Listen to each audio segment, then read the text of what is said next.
ভুটানের রাজধানী থিম্পুতে অনুষ্ঠিত হয়েছে 2026 সাব চ্যাম্পিয়নশিপের ড্র। দক্ষিণ এশিয়ার সেরার মুকুট অর্জনের লক্ষ্যে দুই গ্রুপে ভাগ হয়ে লড়বে 6 দল।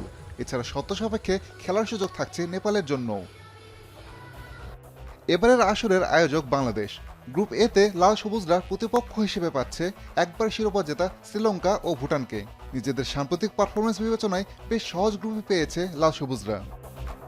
গ্রুপ বিতে লড়াই করবে দুই চির প্রতিদ্বন্দ্বী ভারত ও পাকিস্তান। শক্তিমত্তায় ভারত অনেক এগিয়ে।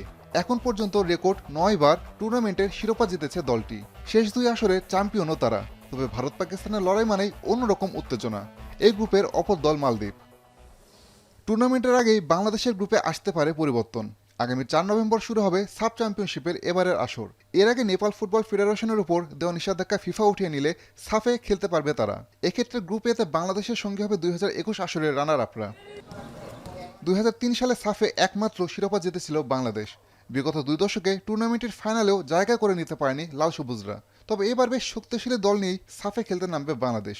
নতুন কোচ থমাস ডুলির অধীনে আরও একবার দক্ষিণ এশিয়ার সেরা হতে ঘরের মাঠে নামবেন হামজা সুমিত্রা। আসাদুজ্জামান লিটন, এখন।